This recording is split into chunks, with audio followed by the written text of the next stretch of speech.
Ce qui fait la beauté des mathématiques, c'est souvent les petits paradoxes qu'il y a autour de certaines leçons.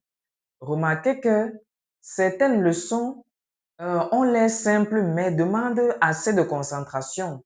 Mais d'autres ont l'air compliquées mais pourtant elles sont très simples. Il y a aussi des simples et des compliqués. Comme nous, on aime les choses simples, on va voir quelque chose de simple aujourd'hui. On va voir la notion de prolongement par continuité. Alors, on a une fonction f telle que f de x égale à exponentielle de x moins 1 sur x, quel que soit x appartenant à l'intervalle, bon, x dans R privé de 0, ok? C'est une fonction de terminale scientifique.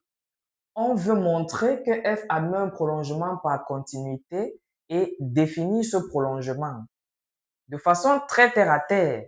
Et graphiquement, une fonction continue sur un intervalle, c'est tout simplement une fonction qui se trace en un seul trait sur cet intervalle. Ça, c'est une fonction continue. Donc, on peut avoir une fonction qui est plutôt comme ça. Donc, c'est clair qu'elle est discontinue. Donc, quand on a vu les limites, on voit que ce point déjà n'appartient pas à l'ensemble de définition. Il n'a pas d'image par cette fonction. Et les limites en ce point nous donnent des infinis. Mais qu'advient-il si un point qui n'appartient pas à l'ensemble de définition a une image par la fonction? C'est-à-dire, la limite en ce point donne un nombre réel. C'est ce qui va nous donner ce qu'on appelle un prolongement par continuité. Et ça se représente ainsi avec un rond.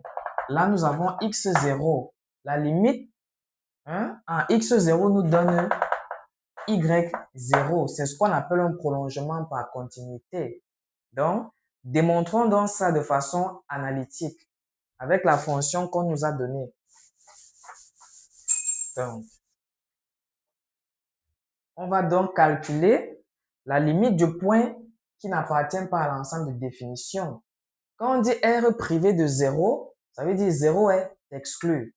Cherchons alors la limite en 0. Si c'est fini, alors on a notre prolongement. Et si c'est infini, on aura une asymptote verticale. Alors, on a la limite lorsque x tend vers 0, okay, de f de x égale à la limite lorsque x tend vers 0 de exponentielle de x moins 1 sur x. De façon classique, on remplace x par 0. On a exponentielle de 0, moins 1 sur 0. Exponentielle de 0, c'est 1. 1 moins 1, 0. 0 sur 0. On a une forme indéterminée. Donc, on doit lever l'indétermination. Qu'est-ce qu'on remarque? On remarque que ici on a x en bas, ok? Et x tend vers 0. Donc, ce x-là peut être remplacé par x moins 0. C'est pour chercher si on peut appliquer le nombre dérivé. Donc, on aura alors la limite lorsque x tend vers 0 de exponentielle de x moins exponentielle de 0 sur x moins 0. Parce que on a dit la limite lorsque x tend vers 0 de f de x, de x0 autant pour moi, de f de x moins f de x0 sur x moins x0 est égal à f' de x0. C'est ce que je devais montrer ici pour appliquer le nombre dérivé. Donc, exponentielle de 0, c'est 1. Donc, j'ai remplacé 1 par exponentielle de 0. D'après la formule du nombre dérivé, on aura alors f' de qui? F' de 0. La dérivée de l'exponentielle de x, c'est toujours exponentielle de x. Donc, je remplace alors x par 0. Ça me fait exponentielle de 0. Ça me fait 1. OK?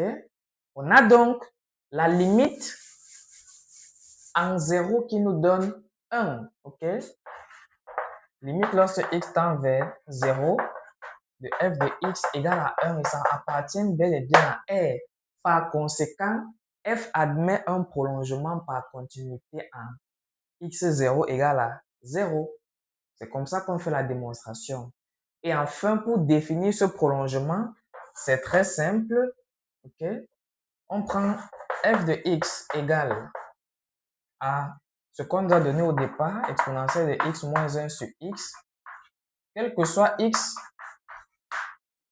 différent de 0. Et f de 0 égale à 1.